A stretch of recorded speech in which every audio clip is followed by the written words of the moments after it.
Silakan. Ini mau bertanya, dalam doa Bapa kami diajarkan untuk mengampuni orang yang bersalah kepada kita. Ya. Dan yang mau ditanyakan, kalau orang itu membuat hal yang sama pada kita, apa yang harus kita lakukan? Seperti adik ipar yang kirim voice note maki-maki juga lewat media sosial, dan apa yang harus dilakukan? Mohon penjelasan dari Ibu Yuni di Liliba. Iya, Ibu Yuni di Liliba. Doa Bapa kami itu jelas ya, ada kalimat ampunilah kami ya, seperti kami juga mengampuni orang yang bersalah kepada kami. Dan yang menjadi persoalan adalah kalau orangnya bikin terus-menerus, itu bagaimana? Kita ampuninya bagaimana, begitu ya? Iya ya, jadi sebenarnya bicara tentang mengampuni orang itu, saudara-saudara, harus diakui mengampuni itu tidak mudah ya. Mengampuni itu tidak mudah karena beberapa alasan. Yang pertama, kalau orang itu ya menyakiti kita lalu dia tidak minta maaf. Wow, itu sangat sulit ya. Dia masalahnya dia yang salah kan gitu ya. Kita suka bilang begitu, kan dia yang salah, kenapa repot? Kan gitu. Kan dia yang salah, kenapa saya harus minta maaf?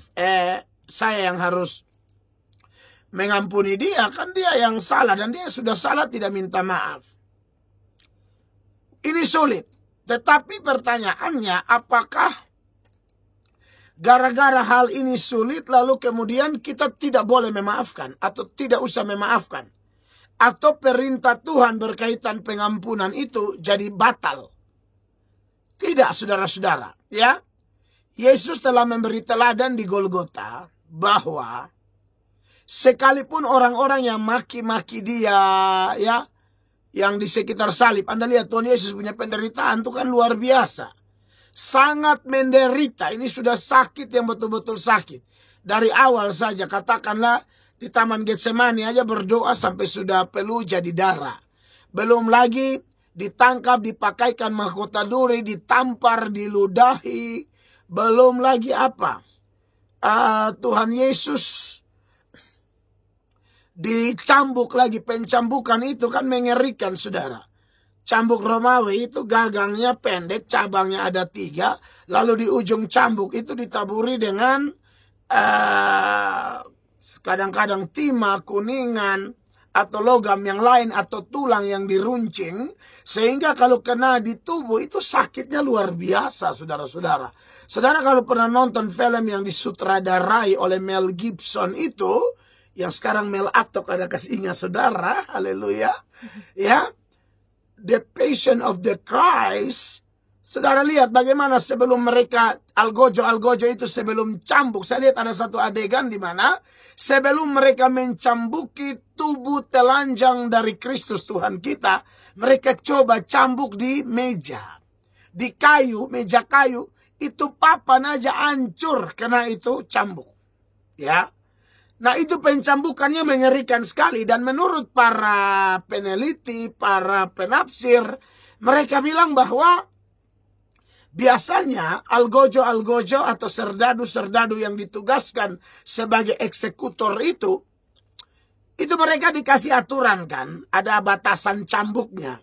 Tapi kalau mereka lihat darah, itu mereka akan semakin bergairah. Dan mereka akan terus mencambuki tubuh telanjang itu sampai hancur-hancur. Jadi mereka tidak sesuai aturan lagi. Kalau di aturan Yahudi misalnya 40 kurang 1, 39. Aduh, mereka bisa hantam sampai 100, 200 mungkin.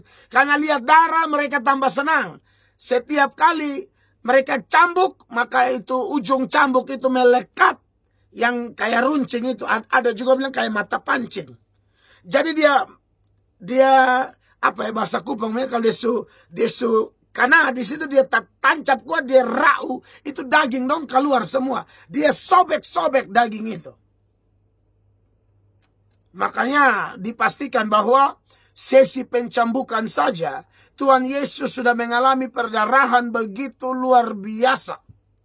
Ya, dan dia pasti sangat lemah, sangat kesakitan. Sudah begitu lagi, ya, para teolog memberi komentar, Albert Barnes, lalu William Barclay, William Hendrickson, dan beberapa teolog lain. Mereka memberi komentar bahwa itu punggung Tuhan Yesus itu udah kayak bubur, ancur-ancur betul-betul. Ya, lalu besar kemungkinan organ-organ bagian dalam tubuh Yesus itu bisa kelihatan hanya gara-gara sesi pencambukan. Oke, ini saya mau jelaskan tentang mengampuni. Ini mulai dari ini dulu. Sudah begitu lagi, Bapak Ibu Saudara-saudara, Tuhan Yesus harus pikul itu salib. Dan itu salib bukan seperti salib di gereja kita yang sudah licin, bagus, sekap, politur, sampai pakai lampu lagi. Ya kan, ini tidak. Ini salib yang kayu kasar, ya, yang sangat berat. Dia harus muat di atas punggung atau pundak yang sudah seperti bubur itu. Lalu dia harus melewati jalan yang bernama Via Dolorosa. Via Dolorosa itu jaraknya kurang lebih 1 kilometer. Kenapa jaraknya begitu lumayan jauh 1 kilometer? Itu dengan minimal 2 tujuan. Yang pertama, memberi efek jerah. Yang kedua, siapa tahu sepanjang jalan itu ada yang mau bela dia, membuktikan dia tidak salah, pernah rasa dia punya kebaikan, pertolongan, lalu mau bela dia. Faktanya tidak ada yang bela dia. Yang ada orang semakin meludah, sumbur ludah, tampar, maki. Sudah begitu lagi. Sudah sampai di Golgota. Tangan kakinya dipaku dengan paku yang begitu panjang. Tentu menyakitkan. Ya, tangan kakinya itu nancap di salib itu. Lalu, salib itu kalau dimasukkan ke dalam lubang tempat salib berdiri itu, biasanya tidak langsung dimasukkan, saudara. Serdadu-serdadu itu akan banting-banting dulu sebagai bahan olokan. Anda bisa bayangkan Tuhan kita model seperti apa waktu itu. Rasanya seperti apa. Dibanting-banting, mereka ketawa, mereka olok, mereka ejek gila-gilaan Tuhan Yesus. Waktu itu. Ya. Lalu posisi salib itu juga tidak seperti biasa. Itu tangan ditarik ke belakang waktu dipaku itu. Sehingga rongga dada ini tertarik semua. Jadi luka-luka yang tadi itu otomatis nancap sama kayu. Sudah ngerti ya penjelasan saya? Nancap sama kayu. Jadi Yesus bernapas aja sakit. Karena waktu napas tuh ada gerakan kan. Nah itu luka-luka tuh tergesek dengan kayu kasar itu loh. Saudara, dengar ini. Jadi hanya bernapas saja sudah menghasilkan kesakitan luar biasa dalam diri Tuhan kita. Saudara dengar, mengerti itu? Ditambah lagi itu posisi di gunung Bukit Golgota kan. Itu ada angin, saudara. Angin kena di luka yang terbuka, itu perihnya luar biasa. Sudah begitu darah mengalir, Yesus sangat kehausan. Apalagi saya mau gambarkan penderitaan seperti apa. Secara fisik sudah begitu. Ditambah lagi orang ejek dia, olok dia. Orang lain engkau selamatkan, tapi dirimu kau tidak bisa selamatkan. Ini yang bilang mau rubuhkan bait Allah dalam 3 hari engkau bangun kembali. Ayo kalau engkau anak Allah, turun dari salib itu supaya kami percaya. Penjahat-penjahat itu juga ejek olok dia. Dan kemudian salah satunya bertobat karena kasih karunia. Dalam keadaan itu, ini jelas nih. Sakitnya luar biasa. Tapi Yesus berdoa bilang apa? Salah satu perkataan di salib bilang apa? Ya Bapa, ampunilah mereka, karena mereka tidak tahu apa yang mereka perbuat. Saudara yang bertanya, apakah orang yang menyakiti Anda pernah minta maaf? Dia tidak minta maaf pun, Anda harus ampuni dia. Stefanus meniru Yesus. Di dalam Kisah Para Rasul 7 ayat 59 dan 60 itu baca. Ketika dia dilempari sampai hampir mati, dia berdoa. Dan salah satu doanya dia bilang apa? Ya Tuhan, jangan tanggungkan dosa ini kepada mereka. Berarti, untuk urusan mengampuni, sekalipun orang tidak minta maaf, ampuni saja. Apalagi yang membuat mengampuni itu susah. Kalau yang menyakiti kita itu orang dekat, yang kita cintai, kita kasih, aduh mama barana, itu lu, ini yang baru nikah, kamu harus dengar. Karena kening kan baras nikah tuh. Ini bekas ingat rumah tangga nih. Ya agak mirip-mirip film India. Sebentar menari, sebentar menyanyi, sebentar orang buru dan kuda. Jadi macam-macam sih cerita. Jadi ya ini saya kasih tahu supaya jangan baru masalah sedikit cere. Lu nikah itu kira-kira janji dengan siapa waktu pemberkatan? Janji dengan pendeta, dengan bapak saksi. Sonde itu janji dengan Tuhan Allah.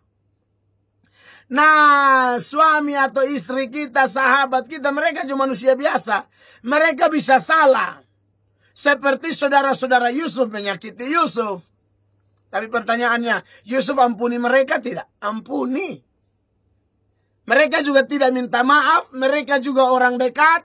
Sudahlah ampuni. Ini luar biasa Yusuf itu ya. Lalu apa lagi?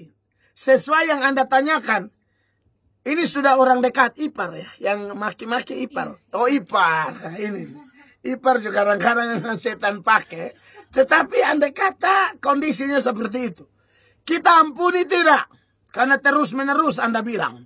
Nah Petrus pernah tanya Tuhan Yesus juga masalah itu. Dalam Matius 18 ayat 21.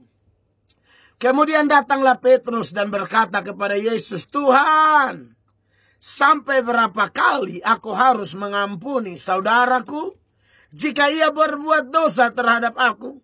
Sampai 7 kali? Jadi ada pengajaran waktu itu yang populer, mengampuni orang itu 3-4 kali saja. Setelah itu Setelah itu tak usah ampuni lagi, katanya begitu. Nah ini jelas ngaco ya, tidak ada demikian, begitu. Ya, jadi ampuni tapi ampuni betul-betul. Mereka bilang 7 kali. Yesus bilang bukan 7 kali, 22. Yesus berkata kepadanya, bukan, aku berkata kepadamu, bukan sampai 7 kali, melainkan sampai 70 kali 7 kali. Artinya apa? Tanpa batas. Ya. Jadi kiranya jawaban ini menolong kita.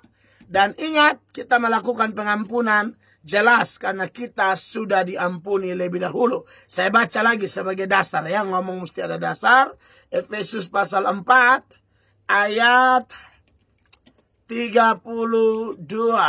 Tetapi hendaklah kamu ramah seorang terhadap yang lain, penuh kasih mesra dan saling mengampuni, sebagaimana Allah di dalam Kristus telah mengampuni kamu. Ya, mintalah Roh Kudus bantu, kita pasti bisa. God bless.